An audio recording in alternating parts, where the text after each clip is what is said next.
Oh, that was on cue. Yeah. It Helps went when I on turn and on the on. lights. I can see myself now. Not that So I'd there's a like lot to to. see. I'm sorry. I said, not that there's a lot to see. Okay. Well, I mean, beauty is in the eye of the beholder, Yeah. right? And we're both wearing glasses. So I mean, you've heard of Jim Croce's song "Roller Derby Queen." roller derby queen. Yes. So I mean, The man was a poet. The man was an artist. totally. So we'd like to welcome you guys. We have Snow Crusher in the house, Billy Burt. We've got Harneal Media. Then there's Billy Burt again. Then we've got Harneal Media again. Linda's in the house. We've got Doc Jared Hildebrandt. We've got Frankie C&C and Woodworking Channel. Russ Meadows is in the house. And we've got the StreamYard Duck as well. The StreamYard Duck. So I was Great. thinking, Great name for a garage band, by the way. StreamYard Ducks. yeah, that'll work. And we've got Roger the Tinker. Roger The Tinker? Tinker. Yeah. I'm sure he thinks too, but We hope. yeah. And Poppy's Woodshed. Mm-hmm. Forgive me, I need a better glasses, but don't not mind me. Yeah. So I was thinking about this whole zombie apocalypse that we're going through right now. And, I'm not much for getting out and kicking around town, but honestly, America's got so many great places to offer. And that got me to thinking the other day, not 5 seconds ago before we started, but a while back, about, American tourist, well, I'll just call it like it is, tourist traps. That people call, and some tourist traps are actually traps you want to fall into because they're just so darn cool, whilst others are tourist traps that are like literally, the definition of like, why did I pay for this? Yeah. Well, that brings a good question. What do you think is the difference between a tourist attraction and a tourist trap? What's your definition of the difference?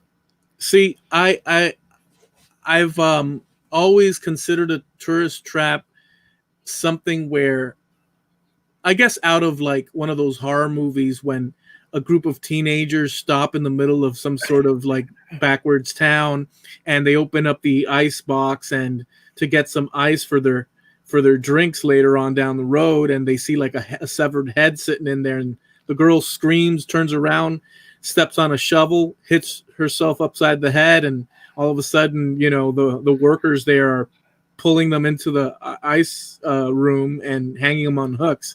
To me, that would be a tourist trap. But beyond that, I think that little pit stops across America that don't like keep up appearances, and you'll have like a marionette sitting on a broomstick and stuff like that, and then, hey, pay $5 to see the golden oracle gem through this peephole and stuff like that, I would consider tourist traps. And then the fancier stuff, like I guess Disney and all these other theme parks, are also in a way tourist traps, but they're kind of like within the realm of, because at the end of the day, the trap is you're going to be out money, but I think that you'll get more bang for your buck. And so I'll call those bigger themes tourist attractions, I guess I could say. Yeah. Okay. Well, so we're kind of on the same page, except for like, the severed head stuff and what have you, because I think you were going for the literal definition of trap. But I've always considered it like, for instance, we're about 90 miles from Crater Lake National Monument. And to me, that's a tourist attraction.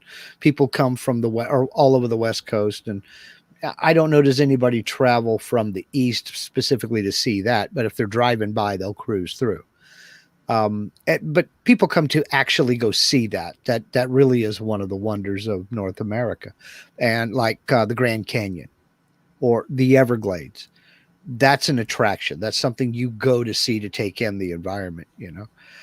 And something like Disney could be an attraction, but a trap is like we have something not far away from us on the Oregon coast where it's, you know, fiberglass dinosaurs or, you know, concrete teepees that you sleep in with air conditioners stuck in the side, you know, window units and what have you. Anything that's kind of just geared towards selling you cheap plastic souvenirs and designed to get you to part with your money, I think is what I would call. There's a level of cheesiness involved in a tourist trap, you know. There is.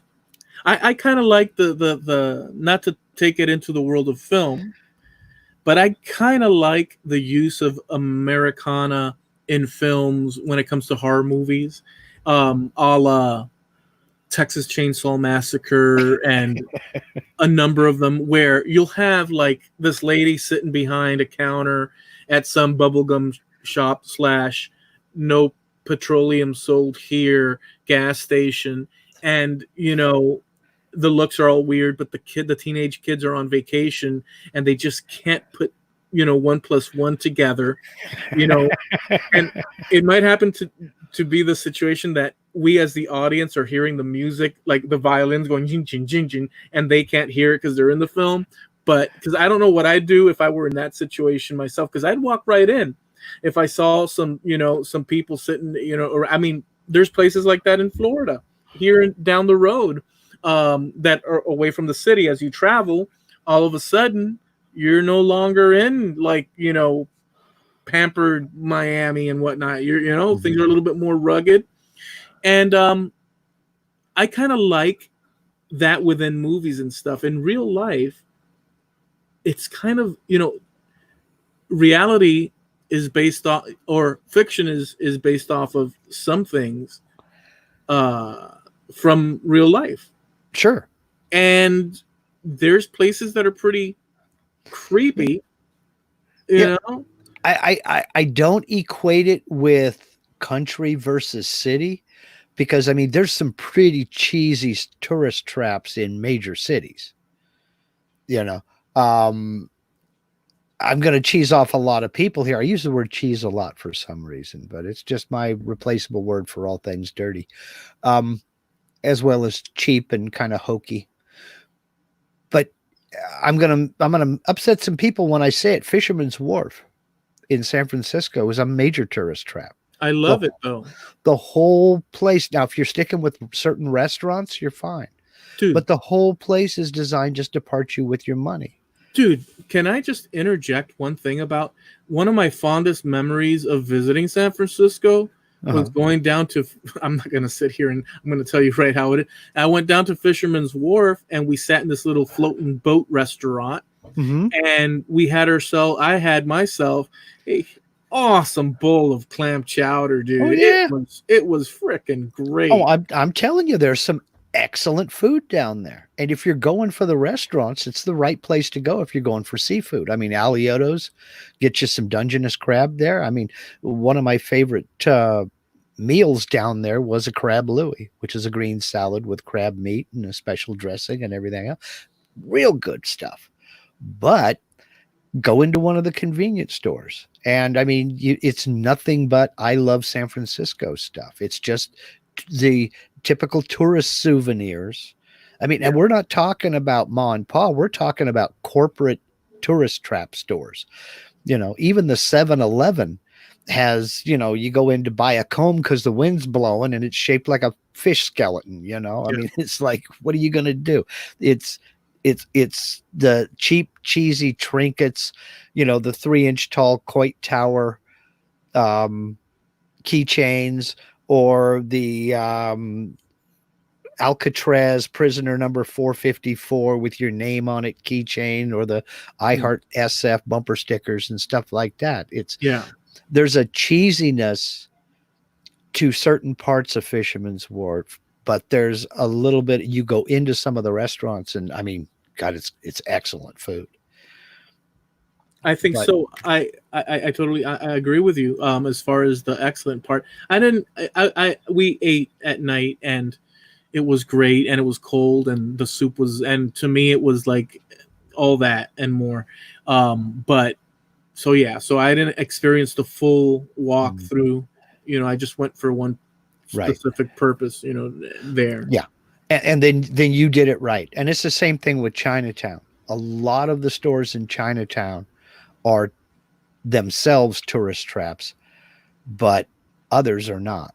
And again, the food that if you're going to go to San Francisco for anything, go for the food, because I mean you can eat in a different restaurant every night for a year and never eat the same type of food twice. Yeah. I mean, you know, Chinatown was a highlight as well. I will tell you, yeah, Chinatown was a highlight. Sitting in, like, number one for me, a flatlander, mhm, um, going to a place where you have to walk up, incline slightly, and push yourself up a block or down a block. That whole concept was an adventure. I didn't. It seemed like an adventure. It seemed like fun to mhm, walk around. It just seemed like.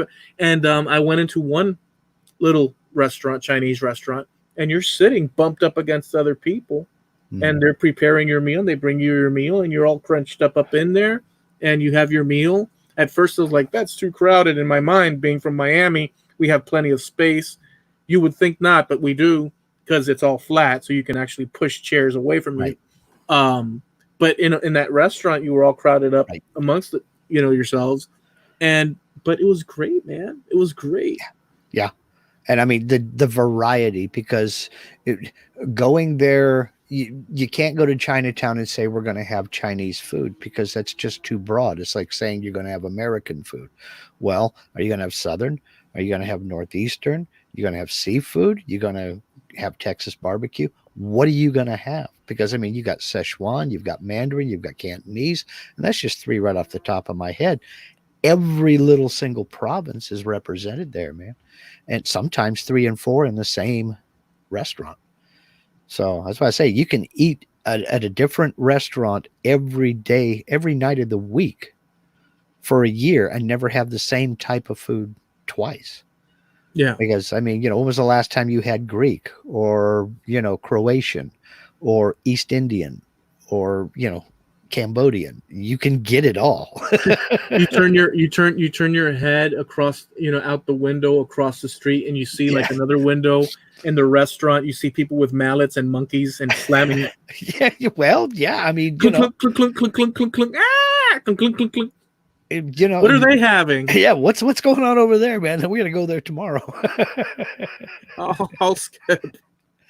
But the tourist traps, anytime I don't know. I think the king of tourist traps, and anybody who's ever traveled I-95 on The East Coast. north or south, yeah, from the probably about the Florida Georgia line, up to Virginia. If you've traveled I-95, that stretch, you know where I'm going with this. The king of tourist traps has to be south of the border. That's not a little place. It's a combination restaurant, truck stop, gift shop, you name it, they got it there. It's called South of the Border. And the billboards start on the Florida Georgia border going north. And they start out about 20 miles apart. Then they get to 10 miles apart. Then they're 5 miles apart. And the closer you get to it, I tell you, there will be there every quarter mile. And we're talking huge billboards with different slogans and different sayings. You'll travel 50, 60 miles and never see the same slogan twice. But you get to it. You're almost there. This is it. Take the next exit. And you pull off. And it's like, what the hell did we stop for? We don't need gas. we've got all the food and drinks we want. What did we stop for? But you find yourself getting caught up in it, and it is nothing but a tourist trap. But it's the king of the tourist traps.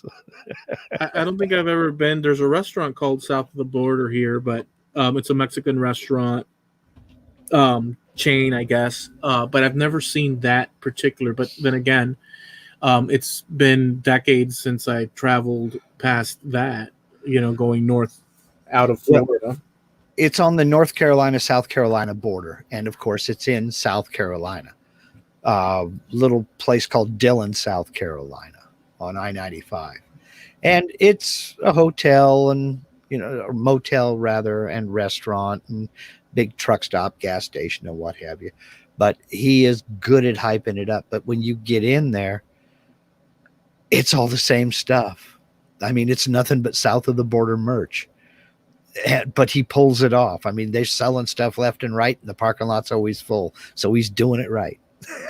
Are there any tourist traps that you can identify in your area that you could say tourist trap?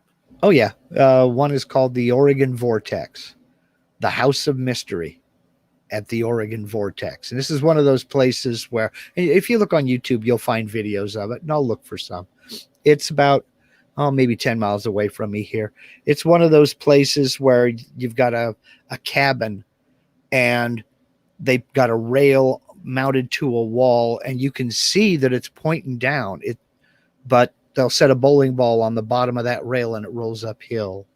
And certain things are at odd angles and, compasses don't work right. And never mind the fact that there's magnetite all over the place up in those hills, which is why your compass is kind of foobar. But yeah, I mean, they really hype it up as this mysterious place and animals won't come here. And the Native Americans said it was cursed and this, that, and the other. And the Native Americans are going, what, that place? It's serious tourist trap stuff. Yeah. But there are quite a few around here. If you ever see a sign that says the world's biggest ball of, you can basically count on it being a tourist trap, world's biggest ball of yarn, world's biggest rubber band chain, or whatever, But still, there's a pull to go see it. Yeah, because how many times in your life are you going to see the world's biggest ball of yarn? Exactly. I mean, it's something you got to stop for and see. Yeah. We have some cool stuff, and I wouldn't, again, tourist traps are a cool thing. But it depends on exactly how extreme we're talking with the tourists. But we have little things like in the, I guess, early 1900s, there was this guy that immigrated to America, somewhere from Eastern Europe. And the guy fell in love with a lady, and he dedicated his life to building her a castle in Miami. And it's called the Coral Castle. And the whole thing about it is it's sitting, when he started, it was all jungle around him, woods. And now it's like, the property is still there, but all around him is like shopping malls and highways and like traffic back to back, except for lately. We're in the zombie apocalypse, but generally speaking, and it's just sitting there off the road. And what it is, it's everything constructed out of coral. Uh-huh. And it's the Coral Castle, dedicated to the love of his life, the passion of his life. He built and kept building and building. Well, the thing is that when he built it, they didn't know how he transported all these chunks and what he did, because it was just him alone.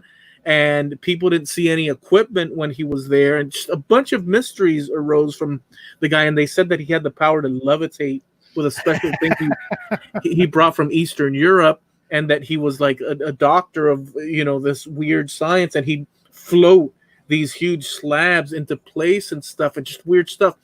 And there's articles on the whole subject there, and debunking the mystery of magic, Sure. But he built this really cool thing that sits there, and you can just, things are pivoting on huge doors that you push and they rotate, where you can get in, but it's so massive. And he He built that, just all of it and so that's a place I've never been, by the way.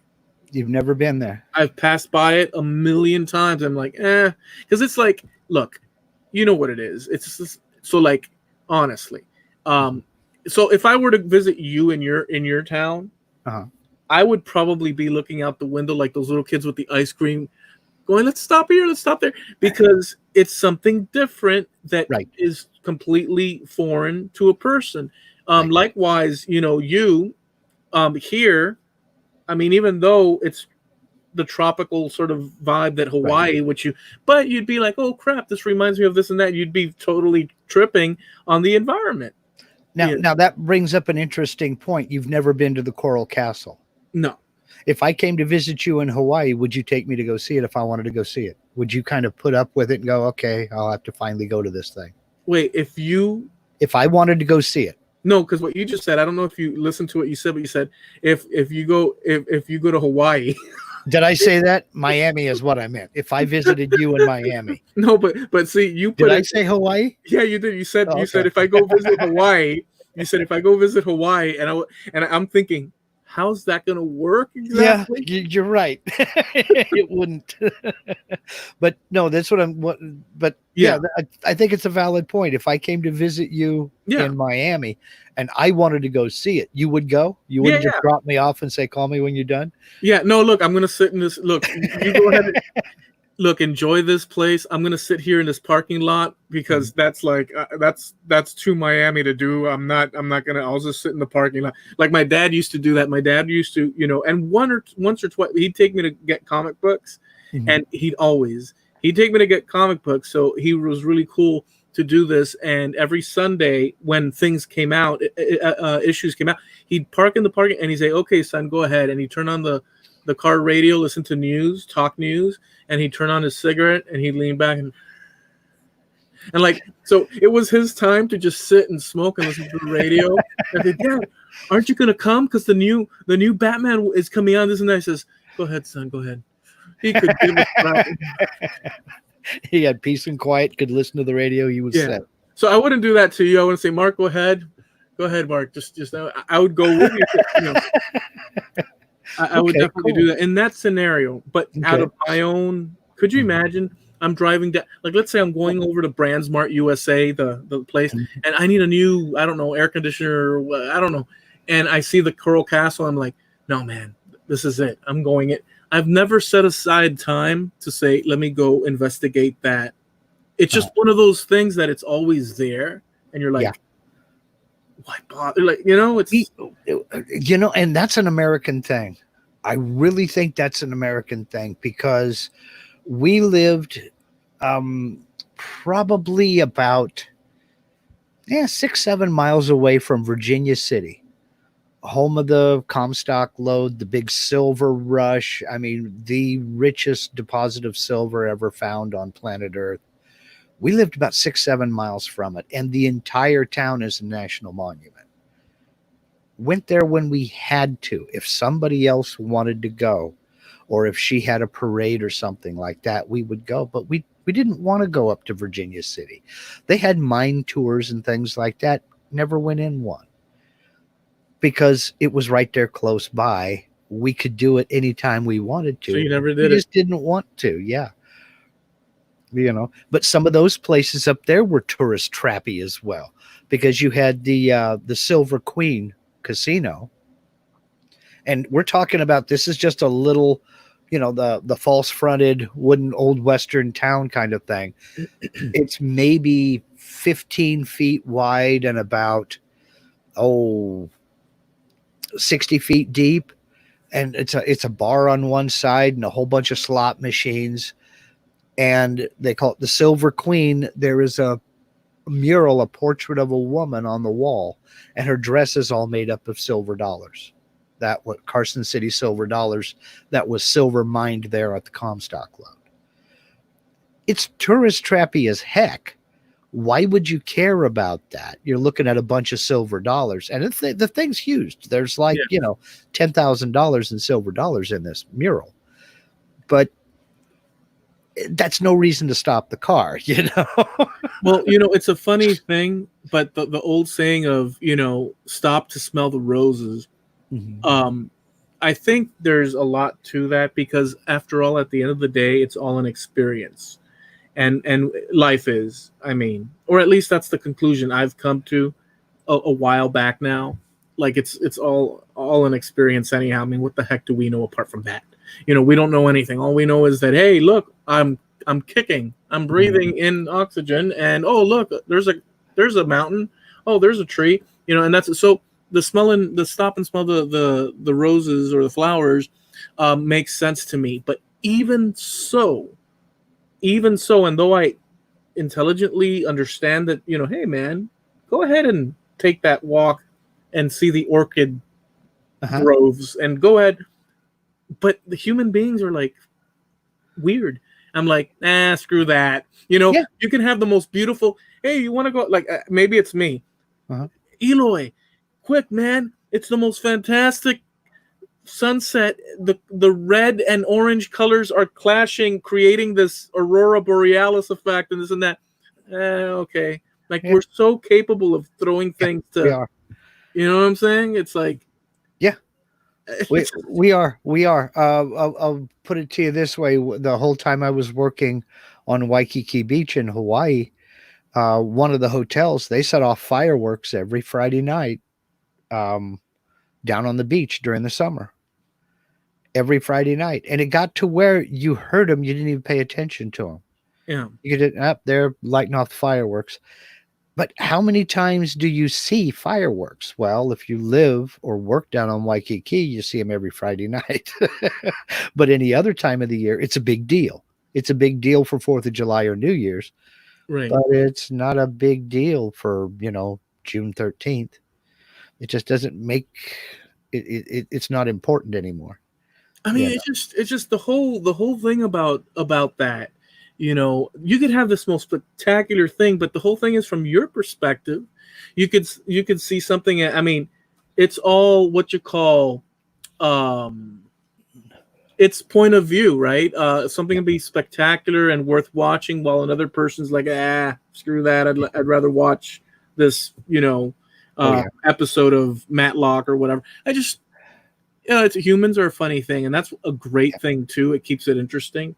But as far as tourist traps are concerned, that one is one of them that we have, and to a certain extent, the Everglades traveling through, Mhm. you can't do anything other than drive, park on the side of the road, or stop in various locales along the road because the Everglades, it's a road Mhm. on both sides. It's flooded with Uh-huh. grass and islands, Mhm. so you're not just going to go in the woods. You're not going to do that. It just unless you're, I don't know, Conan the Barbarian Part 3. There's Uh-huh. nothing that a tourist. It's not like the woods in other people's states where you can walk under solid ground and hey, let's explore a little bit further. It's like you're literally like knee deep, if not more, in water and grass blades that are sawing at you. So you have no choice but to stop at one of these stops that will take you in Mhm. and do the rounds, which is what I would do Yeah. back in the day. And then you have the Indians doing the same, and then you have your local sort of like these are the photography galleries of the area, and here's a bike trail you could do. So there are little, but it's not like open, go hog wild like maybe other places might be. But for somebody who had never been there, and you have some experience with this because you had some visitors a few years back, Mm-hmm. who had never been to anything like that in their life. Mm-hmm. So you can see the attraction for other people. Oh yeah, no, I like it myself. Mhm. That is interesting because here's the cool thing about that. Just about 12 to 15 miles west of me, Mhm. the city's done. Yeah. And you're in the glades. And so what's cool is that really if you want to get away from it all, you could go in that direction Mhm. and you could make a you could turn into, like, let's say Loop Road, which Mhm. is like a 20-mile loop into the Everglades. Yeah. You could do that as a family and stuff, but if you get stuck in there, you're stuck until Mhm. somebody comes along, calls for you, if you get reception. I mean, just all sorts of stuff. But it's cool because you can be away from other people. Yeah. So I like that aspect. So it's not like, Yeah. I think people would like, if they come Okay. visit, they'd like that adventure. Okay. So if I came to visit you in Miami, I'm not going to fly you to Hawaii. If That's what I was hoping for. I was like, that's a sweet deal. I take him to Coral Castle, and the dude's gonna take me over to Hawaii, dude. so if I came to visit you to Hawaii, can you name 3 things that you would want to show me that I would probably get a kick of, never having been there? Down here, Yeah. If I came to visit you in Miami. that's a good one. So I definitely take you out on an airboat tour / Everglades experience, because Okay. I think that would be and that would be inclusive um, of airboat tour, and also various little locales that you could just take in the area and see what it's all about. I think that that'd be cool because it's tropical, subtropical, Mhm. different from where you're at.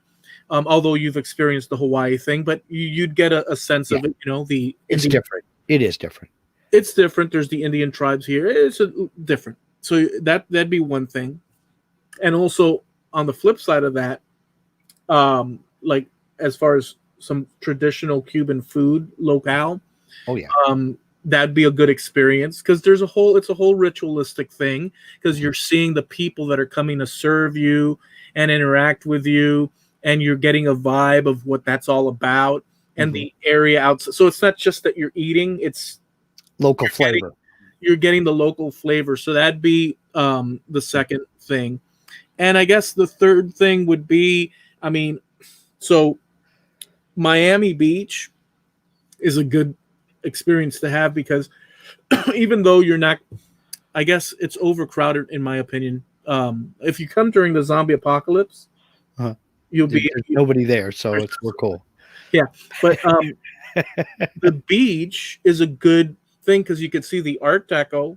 You Mhm. can get a tremendous Miami vibe, and there's endless amounts of things to look at. Uh-huh. Um, the sights, Uh-huh. the bay, the bridge that goes over the bay into Key Biscayne is amazing. Water as far as your eyes can see, and there's a bridge going over, very cool. So those are things that probably do. And there's more like the Keys, there's Sure. just Florida Keys and all sorts of it, but those would be things to do in Okay. Florida. How about in your area? I would definitely take you to Crater Lake. Now, again, you're talking about not as spectacular and not as big as the Everglades, obviously, but you're talking about a similar thing. It's a road that goes around the rim of it's a volcano that basically blew its top and filled in with water. It's the deepest lake in America. How did it get all that water? Just melting glaciers and snowfall and rainfall and everything else. It sits about 7,000 feet. So when they get snow, they measure it in feet there. They don't measure it in inches. So is this I guess, prehistoric? Well, the volcano blew like 10 or 12,000 years ago, Okay. something like that. It was So called Mount bronze, Mazama. so prior to the Bronze Age. Yeah. Oh, yeah. So we're talking Stone Age. Oh, yeah. Oh, yeah. It was called Mount Mazama by the local tribes. And it exploded. And basically, well, it exploded and imploded at the same time. And it is a volcanic crater that's full of water. That's like 2,000 feet deep, something like that. Holy smokes! And there is the sides are so steep you physically cannot get down to the water except one trail around on the back side. It's the only real access down to lake level, and it's about a mile and a half hiking trail that's pretty rough, pretty Are, rugged. are there any fish in the lake? Oh yeah. Oh yeah. And you can't really fish it because, I mean, we're talking the banks of the thing are steep and it's almost a sheer drop. And every year, one or two people will have to be rescued because they fell down the side of the thing because they weren't paying attention or just monkeying around. Is it like And like is it like an impressive I mean, it's overwhelming sight. oh, it is. It's very impressive. It's very, very impressive. But about all you can do is look at the lake. I mean, there's not a whole heck of a lot you can do unless you're ready to hike down that trail to the water. And then you can swim in it, you can fish or do whatever. But it's quite the grueling trail to come back up because it's steep and the trail crisscrosses back and forth over itself and what have you. And it's about a mile and a half. So, but it's definitely worth seeing. And the scenery on the way up there and on the way back is pretty spectacular. You got the Rogue River Gorge and a few other things. So there are some attractions along the way that are worth stopping for.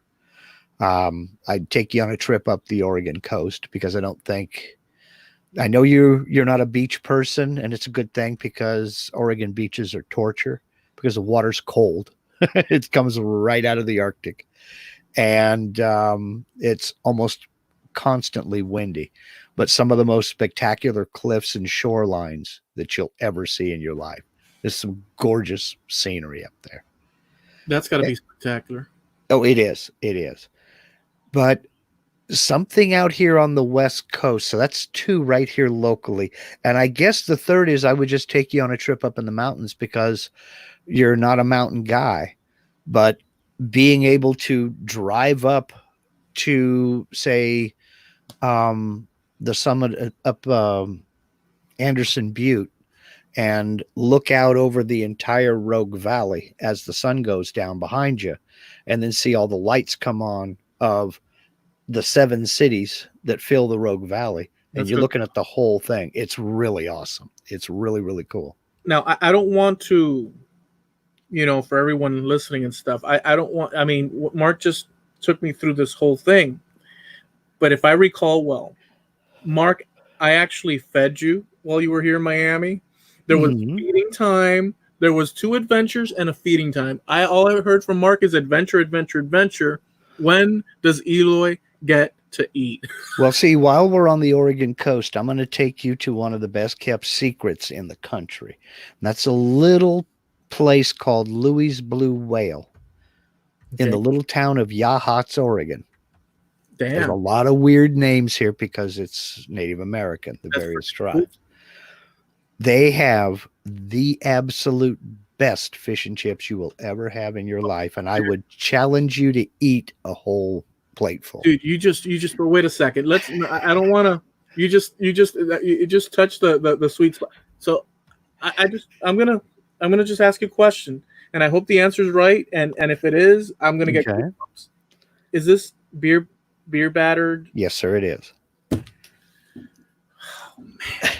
Yeah, and I'm telling you would want a half order because a full order, I don't know anybody that can eat one. That's just wrong for you to even. That's just wrong, dude. But but we would also take you to Jasper's and let you experience a gourmet hamburger with your choice of emu, kangaroo, whatever you'd like. See, I can't take you to Jasper's here in Miami because that's. And then other than that, feed you a whole bunch of smoked salmon and send you on your way. Okay, well, hell. You know what? Screw it. We'll take it to Jasper's as well. Yeah, we go down, but there is one place that if you ever made the trip out here, I'd make it a special point to save up to take you to. You're talking about the Coral Castle. Have you ever heard of the Winchester Mystery House? I think we've talked about it, but I don't know if we've talked about it on the podcast. I think that you talked about a lady that was the heir, and the house was all weird. Yes, she was the heir. She was the heiress of the Winchester repeating rifle fortune. Her husband was the designer. Okay. And he died. Their daughter died. and she was left getting with royalties from the rifles. She was getting $1,000 a day, which is equal to, back in these times, equal to about close to 100 grand now per day.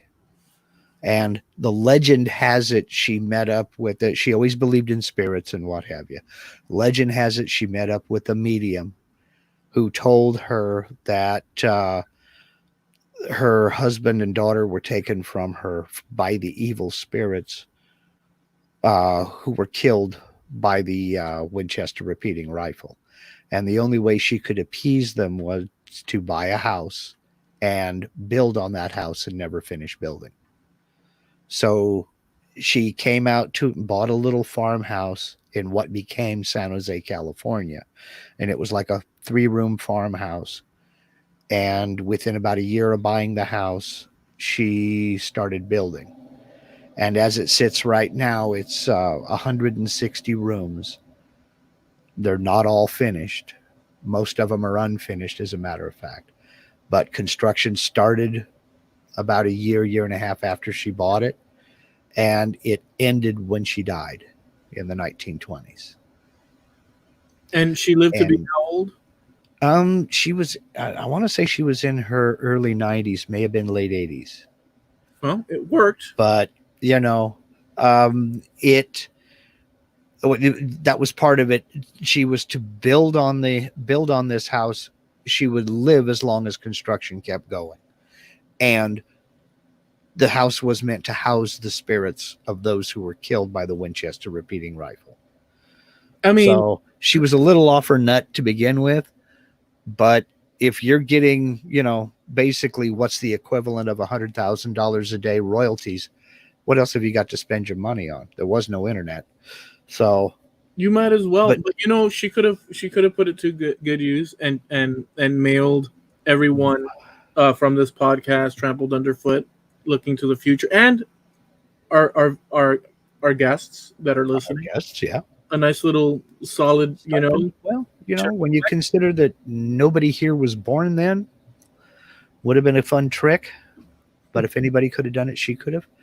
But I mean, the place is just absolutely wondrous. I mean, this was not something that was just slapped together. I mean, we're talking about, there were rooms that are Italian marble. There were other rooms that were made, her grand ballroom, for instance, not one nail was used in the construction of this ballroom. It's all wooden pegs. And I mean, the thing is absolutely glorious.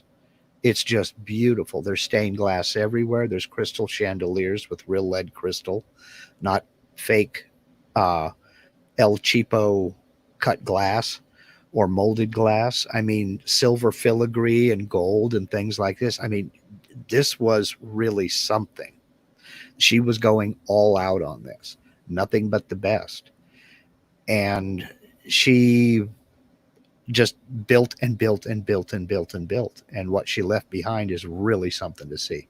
And I think you would dig the heck out of it. I really did.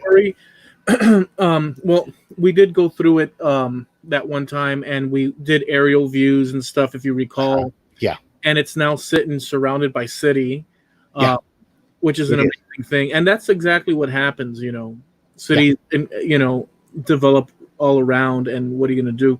But it was an amazing, if I recall well. Maybe we could put some pictures up or something. Yeah, I'll put some pictures up and link their website on the Trampled Underfoot Podcast Facebook page. Go over to Facebook, look for Trampled Underfoot Podcast. That's where we are. That's where you'll find pictures, videos, things like this, anything linkable we talk about during the podcast. Trampled Underfoot Podcast on Facebook. We also have Trampled Underfoot Podcast.com, and we have all our audio on there, episodes, and we've got about 4,000 plus hours of content, discussions, between Mark and I and everyone here. We just, every topic you could possibly imagine that includes adventure, history, and I guess pop music and pop culture as well. So there's a button called the Wayback Machine button, and you can press that and check those out. We're also sponsored by. Harneal Media. Steve Nealon over at Harneal Media, throwing links in the live chat over here on Facebook. He's the webmaster to the stars. Anything as complex as a full-blown website or as simple as a web store, or help you to start designing your own merch, hook you up with a print-on-demand service, and get you on your way so you can get your t-shirts, your baseball caps, printed or embroidered, I might add. He's your man. He can take care of you. Harnealmedia.com. There are links to all of these in the description box below as well for those of you on our YouTube channel. So, I had mentioned before, but my folks and I took a trip up the East Coast and visited a bunch of places and all that. And during that adventure, which was multiple places, we stopped at, if I recall well, it was Dolly World in the 80s, but Dolly World today is a massive theme park. But back then, if I recall well, we'd walk in and there was people, recreating how, not welders, blacksmiths would do, and horseshoes and all, and you'd walk down and there's little kiosks and stuff, but it wasn't what we see now. I'm curious if anybody ever visited Dolly World in the 80s. Oh, Dollywood. Dollywood. I'm sorry. Yes, that's okay. All right. We never went to Dollywood, but Linda and I, and a mutual friend of ours, the woman who introduced us, as a matter of fact, we were stationed at Fort Campbell, Kentucky, and we took a trip out there to the Gatlinburg Pigeon Forge area and spent a weekend out there and just explored, the Smoky Mountains and that entire area. There's some gorgeous country out there, some really beautiful country. We never went into Dollywood, but that was 1988. Okay. 87 or 88, late 87 or early 88. So I was there as well the same time you were there, dude. Oh, really? Yeah. That was winter time of, it was winter for me. It was like November-ish. Yeah. It would be November or December of 87. Sometime, something in there. Wait a sec. So we could have crossed paths. I mean, I was obviously a little lad, but wait a second. Were you the guy who was waiting in line that said, "Hey, kid, step away. You bother me. You bother me." No, kid. That wasn't me. I didn't talk to no kids. Now, if you went ice skating, you might have seen Linda and her friend ice skating, but I kind of stood off to the side and watched because I can't ice skate. I can roller skate, but I can't ice skate. Dude, ice skating is fun. It's tiresome too. But we went to that. We also went to this thing called, and that's somewhere in Tennessee, I believe, Ruby Falls.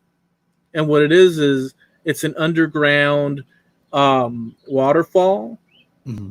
And you have to take an elevator down to get there. And I remember the three of us, my folks and I, we parked the car, and my dad's going to get tickets and stuff. And my mom's like, "What? We have to go down underground?" No, I'm not. I'll wait here for you guys. I said, "Mom, come on, this and that."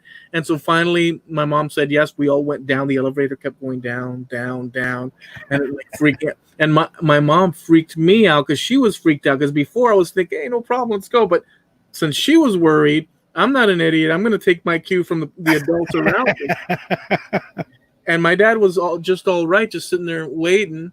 And we get to the bottom, it opens up, and this cool air rushes in.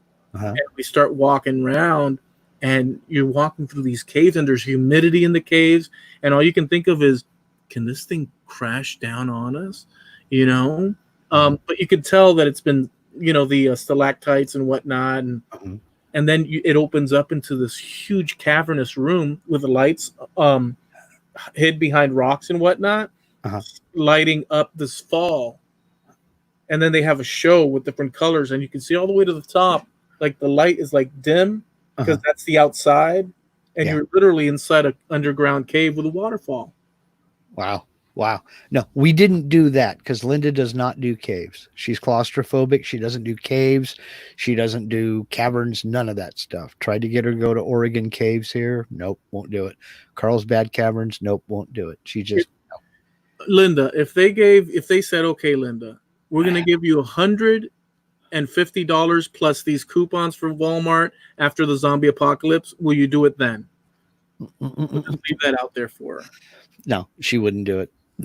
Well, so I've got some more money to spend. So if she can't do it for 150, we'll push it up to top of the line, $238.56 plus 2 Walmart coupons for Dude, that's our advertising budget for the year. You just gave away our advertising budget. Darn it. No, she does not do caverns. She does not do mines. She does not do caves. No. It wouldn't happen. You don't even have to wait for her reply. I've been married to her for 32 years. But no, it was somewhere in that time frame. So if you guys were there, I mean, but we went all over the place. We went down into West Virginia. We were everywhere. So we had a good time. That was a real pretty area. And it's funny, that area there, the hill country there around the Smokies, that reminded me the most of Southern Oregon, where I'm at right now. Oh, just the terrain, the way it's, all the hills and the tree lines and everything else, the forests look very similar. Interesting. So, I mean, I liked it a lot, Gatlinburg and all that. I would not say that that's a tourist trap, although there's plenty of tourist trap little areas. Yeah, downtown Gatlinburg, there is some tourist trappy stuff, but you get away from the tourist areas and go where the locals are going. You find some good stuff, Yeah. But we find that to be true just about anywhere. If you think about Las Vegas, most folks want to go down to the Strip, but the locals don't go to the Strip. They're not playing at the Bellagio or anything like that. They're downtown, playing on the local side. They'd eaten dinner down there at the restaurants downtown. They're not out on the Strip. That's for the tourists. So, well, we got Linda's reply, and she says, "Hell no." Yep. That's because I waited for the best part for last, because I knew there was going to be a little bit of obstruction going on. Mm-hmm. So you're going to get your $236.56. You're going to get 2 coupons, 2, not 1, 2, for any assortment of socks from Walmart. Buy 2, get 1 free. So that's 4 packs of socks, Christmas gifts and whatnot. This is coming out of your wallet,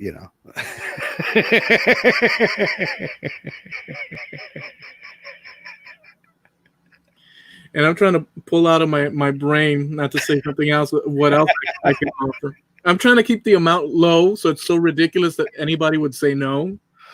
You see her comment over there. Yeah. Look over here, Eloy. No. The short answer is no. The long answer is hell no. There's a mountain, and I don't know if it's this. What are the mountains where the actual Hollywood sign sits on? I don't know the name of the range. I really don't. Southern California is not my area of expertise. Well, that whole mountain, mm-hmm. where there's an observatory place and all that, there's actually a trail that I climbed up on, but on the wrong side, on the other side, there was no trail. Mm-hmm. And being from Florida, I walked up to the mountain, and I grabbed onto a rock and another rock, and I started climbing up. And very quickly, I went straight down, right? Because it's just not. But I did find a path, and I actually climbed from one end to the other that whole mountain. And dude, it will destroy you. Not because of anything other than that's a lot of work to do. Yeah. Yeah. Now you know why people don't do it. I did that whole mountain, dude, one side to the other. Now that brings me to a question for you here. Have you ever heard of the Pacific Crest Trail? I have not.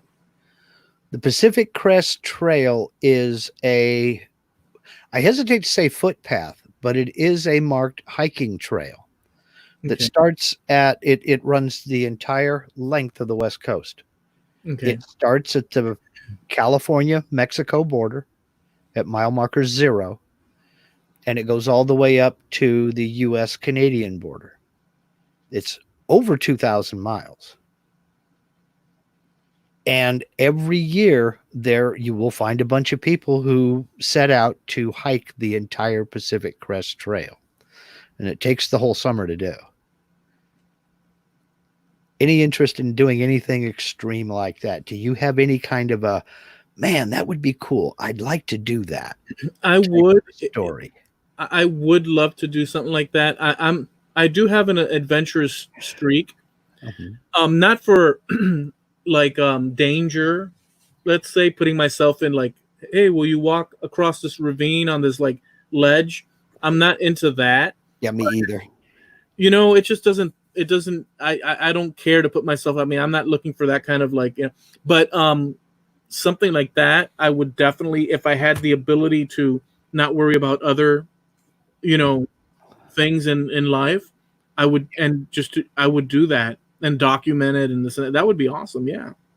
Now, Linda's from Southern California, and she is saying that that area is Griffith Park, where the observatory is. Yeah, Griffith.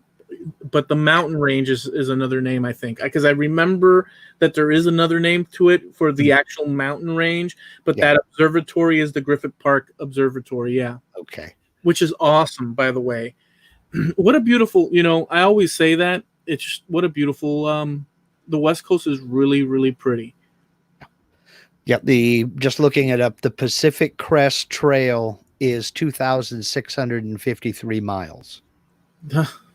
And you'll go over, the highest point you'll go over is Forester Pass, and it's 13,153 feet. Okay. Are there way stations? No, this is a trail. This is not, paved. You're not going to drive this sucker. This is a walking trail, and you pull off and camp where you want to camp. Let me rephrase that. As But you're walking, let me just rephrase it. So as you're walking 500 and something miles in, is there a place where you stop where there's like ice cream shop? Oh yeah, it goes close to towns. It's not like this is 100% wilderness. There are areas that are wilderness, but Okay. I mean it goes close to towns. So you could go into town and then keep going. Yeah, get a hotel and do whatever, and then fresh start. But there are a lot of wilderness areas too where you are camping for a week or two at a time. Tell you what, we'll do it. Yeah. I'll film you. I'll film you as you do it. I'll be the guy in the car. Mark, keep going, dude. You got another 6,000 miles to go. You got it, dude. There was a guy, it's been about 5-6 years back now. It's been quite a ways back.